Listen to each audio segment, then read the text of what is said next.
jueves más, después de 2 semanas esperando, ya nos acompaña aquí en el estudio Javi Morante. Él es politólogo, autor del blog Morante Millennial y de los perfiles en redes sociales @2precaris, junto al sociólogo Albert Orti. ¿Qué tal? Muy buenas tardes. Hola, buenas tardes. ¿Qué tal? Hoy vamos a hablar de honestidad, que se dice fácil, pero bueno, creo que nos falta un poco, ¿no?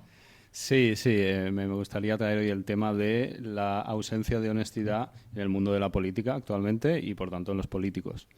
Me llama la atención porque, joder, yo qué sé, ahora que está tan de moda el marketing político, marketing en todas las movidas, hay un libro que se llama Storytelling, de un autor francés que se llama Christian Selmon, y habla de cómo el marketing, el storytelling, que es crear historias, llegó a la política para quedarse. Todos son putas historias. Y me llama la atención cómo esto ha ocupado el territorio de la honestidad en la política, de la sinceridad. Que yo creo que esto puede ser una frase guay de marketing, es el mejor producto, aunque puede que sea una frase vacía. Si yo algún día fuera asesor de algún político, alguna política acaba de ganar las elecciones o acaba de conseguir un pacto de legislatura para pues acabar siendo presidente, lo que le diría es que fuera honesto en el primer discurso, pero de verdad, no como una estrategia para dar la percepción de, sino ser honesto de verdad. Y que les dijera a la gente que todo es increíblemente complejo, que todo es increíblemente jodido a nivel macro y que si no hay una implicación colectiva no se va a lograr casi nada, o por no decir nada, de lo que ponía en el programa político. Claro, en la campaña ya deberían comentar esto para que no sea un diferencial súper heavy de, hostia, el tío nos decía en la campaña unas cosas y mira ahora qué honesto es, eso no va a pasar jamás, ¿no? Si acaso al revés. Y creo que esto es relevante, porque no lo hace ningún partido. Hay partidos que llevan la bandera de que son diferentes y que dicen que son más honestos y procuran hacerlo, y a veces lo hacen, pero si tú eres honesto en política de manera intermitente, al final es mucho peor, es una estrategia mucho peor. O seas constantemente honesto y sincero, de verdad, o no lo seas, porque es que entonces cuando lo seas te van a decir, ¿por qué no lo has sido hasta ahora? Hostia, ahora de repente no mientes, ¿por qué mientes en otras ocasiones? Etcétera. Claro, te refieres, por ejemplo, a, mira, quiero conseguir esto durante estos 4 años, otra cosa es que pueda conseguirlo. Estas son mis capacidades, estas son las capacidades de los gobiernos actualmente, no son las mismas que tenían en los 80, los 70, hay otras entidades que gobiernan el mundo, esto no es conspiranoico, esto es así, de una manera mucho más eficiente y a nadie les vota, pero estas son las capacidades que tenemos, y si no hay un respaldo en la calle, no únicamente que vote a este partido X, sino una implicación colectiva. Todo pasa por implicación colectiva e implicación colectiva. Si no se da esto, yo solo soy un puto representante, no puedo hacer absolutamente nada. Y esto es lo que debería decir un político, creo yo. También debería decir que la política actual, en un contexto de democracia representativa, es un puto show, es un espectáculo que intenta motivar la participación o eliminar esta ausencia de participación y de implicación colectiva a través de chorradas en la tele o de ejercicios pues de retórica y para convencer momentáneamente a la gente de que vayan a votarme o de que me sigan o de que no voten a otro partido. Hablamos de falta de honestidad. ¿Qué situaciones son las más llamativas, por ejemplo, a día de hoy en este sentido? Por ejemplo, cuando no se explica esto que estoy diciendo ahora, que la política es un espectáculo, y cuando las cagadas del propio partido no se sacan a la luz, la va a sacar otro partido. ¿Por qué no lo haces tú? Cuando no se dicen de manera suficientemente clara, desde mi punto de vista, las incoherencias del propio partido, cuando uno de tu partido hizo una cagada, intentando ganar más votos o ganar más apoyo, porque todo se hace únicamente con ese fin, eso se tendría que comentar. Y cuando se trata a los lectores como niños pequeños o como imbéciles, la mejor manera de parecer que tu partido no tiene esa intención es ser honesto y decirles, bueno, pues lo que he dicho al principio, las capacidades son muy pocas si no tenemos una implicación colectiva y un apoyo detrás.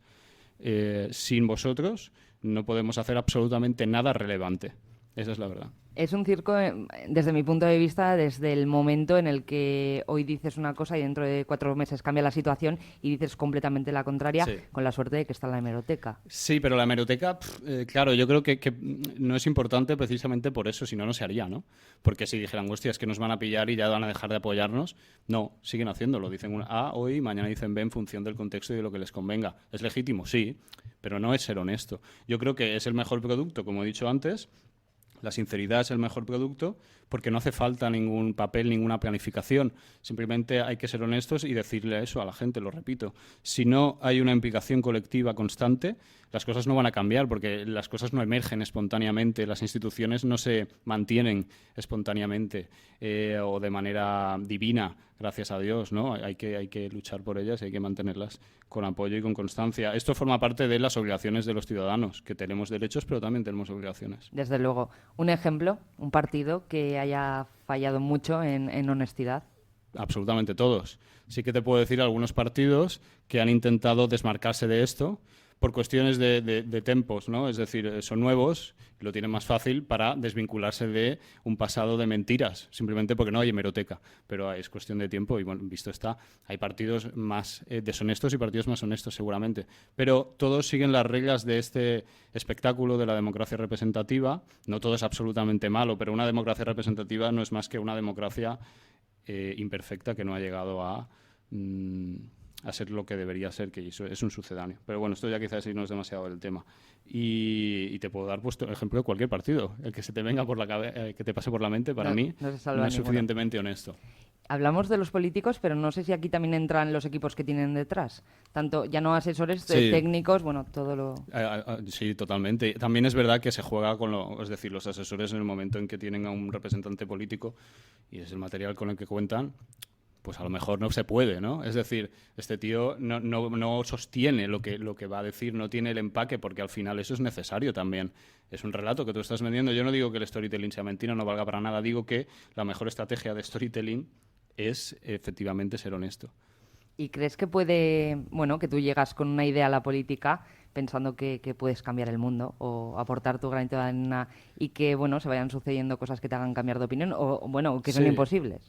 No, claro que se pueden lograr cosas y claro que... O sea, ¿te refieres a si tú vas con unas ideas y luego te das cuenta de que no se pueden lograr? Sí, bueno, pero no hay que ser ingenuo, ¿no? Partimos de la situación de la que partimos y yo insisto, los políticos son conscientes de lo que está pasando realmente, de lo que se puede hacer, de lo que no se puede hacer en la mayoría de los casos. Habrá veces en las que se equivoquen y consideren, pero ellos entienden cómo funcionan los entresijos de la política actual y cuando prometen algo... o cuando no dicen algo, porque la omisión de la verdad al final es la mentira, omitir algo también es mentir. Cuando no se dice algo, cuando no se dice cuál es el funcionamiento real, pues no se es honesto. Y eso lo hacen absolutamente todos los partidos. Claro, habrá alguien que puede decir, hostia, pero es que si se es sincero absolutamente no te va a votar nadie. No. Yo creo que si eso lo haces de manera constante, sí, al final, a medio o largo plazo, y con una serie de factores que se tienen que cumplir, es súper complejo, esto no es una estrategia mágica, ¿no? Pero simplemente me llama la atención porque no se cumple en ninguno de los casos. Yo creo que si esto se mantiene de una manera constante, la gente valora eso y a largo plazo y a medio plazo quizás apoya a un partido X. Pero si se es de manera inconstante, de manera intermitente, en función de cuando me convenga o de algo espontáneo que surge, es peor todavía. No sé, y pregunto por eso si tiene que ver que muchos políticos no son expertos en las áreas que llevan. Sí, claro, ese es otro tema. Claro, pero la alternativa opuesta es mejor, es decir, un tecnócrata, un especialista. Claro, vemos muy claro, por ejemplo, en ministerios, en carteras como economía, pues que sea un economista, ¿no? Vale, de cajón. Pero luego hay otros, es imprescindible que el tío sea un experto. Claro que tiene que tener conocimientos. Bueno, yo, por ejemplo, pienso en sanidad y ha estado un filósofo. O sea, sí, que puede funcionar, que igual es mejor que un sanitario, pero no sé hasta qué punto puede entender la situación. Hay que tener claro cuál es el papel del político. En el caso de sanidad, un político no tiene por qué ser médico. Entiendo, ¿no?, lo que dices y la lógica. No creo que sea negativo necesariamente, pero creo que no es suficiente razón ser médico para que luego sea buen ministro de sanidad. Al revés tampoco, ¿no? Es decir, si no es médico va a ser mejor tampoco. Hay que diferenciar claramente lo que es un tecnócrata, que no es necesariamente mejor, de lo que es un político, de lo que debería ser un político. ¿Qué tiene que ser un político? ¿Cómo tiene que ser? Honesto. Además de... yo creo que tiene que ser un tío o una tía que crea en lo que dice. Eso es importante, porque además así será más fácil. Y que exponga claramente cuáles son los problemas. Y también los logros, ¿no? Pero lo que se intenta cambiar siempre es un problema, algo bueno no, a priori. Por tanto, siempre tiene que explicar cuáles son los problemas de los cuales se parten. Ya, pero es que si haces eso nadie te va a apoyar porque la gente quiere show, quiere espectáculo. Hoy en día sí, hemos llegado a esta situación como consecuencia de una falta real de competencias y de una serie de problemas que yo creo que el político tenía que tratar complejos, pero la gente está capacitada para escoger sin tener la información de un técnico. El día de las elecciones puedes votar con tu criterio sin que sea necesario que seas experto, doctorado en economía o experto en ciencia política. Claro que no. Porque si no, entonces estaríamos legitimados para votar 4 matados. Y no podría ser. No podría ser. Ya para acabar, yo a veces pienso que desde el sofá de nuestra casa es muy fácil decir este político qué morro tiene, o qué fácil, o bueno, y lo solucionamos todos nosotros que también somos expertos en todo. ¿Tú serías político? Me refiero, ¿te pondrías ahí? Porque yo siempre, es algo que digo, yo nunca digas nunca, pero me refiero, tampoco creo que no es fácil. Seamos conscientes tampoco del papel que tienen en determinados casos, bueno, en plena pandemia, por ejemplo, o ahora con el volcán de La Palma. Me refiero, es algo difícil que tampoco asumimos nosotros. Hay una fiscalización hoy en día heavy, pero también yo creo que un poco errónea, porque se fiscaliza, se critican cosas que no tienen demasiada importancia final. Una frase, una expresión que sí, wow, vale, pero en realidad qué consecuencias tiene, y sin embargo hay otras cosas mucho más importantes que no se fiscalizan desde el punto de vista de la sociedad. Por otro lado, yo creo que esto que comentas está relacionado con quién es el culpable real de que no haya una implicación colectiva, los partidos políticos o la sociedad civil, que se dice, ¿no?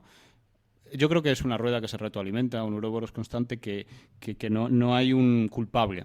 Claro, pero nosotros lo buscamos como votantes. Claro, porque es más fácil, ¿no? Los partidos políticos deberían movilizar a la gente, pero no tienen la capacidad de hacerlo. Y la gente critica a los partidos políticos y a los políticos porque no movilizan a la gente. Claro, hasta que no baje Dios y diga muévete, sociedad, y eso creo que no va a pasar. No de momento, pero bueno, si no. Pasa lo comentaremos. Claro, entonces ¿quién es el culpable? Es difícil establecer quién es, yo qué sé. Es difícil. Yo lo que iba es que no seré yo quien defienda a los políticos, porque tampoco estoy de acuerdo con muchas cosas de las que hacen, pero bueno, empatizar también un poco con la situación que les toca vivir, que nosotros criticamos constantemente desde casa. Sí, hoy en día, bueno, es el foco de atención y oye, quien se meta ahí tiene que ser consciente de a lo que se enfrenta, sobre todo de determinadas carteras, y además es un poco random, porque a veces cosas que en principio parece que no llamarían demasiado la atención, pues hay un machaque constante con eso. También hay que dejarles currar, ¿no? Es un equilibrio complicado. Y lo vamos a dejar aquí porque no nos vamos a meter más en eso. Javi Morante, politólogo, gracias por acompañarnos. Gracias. Chao.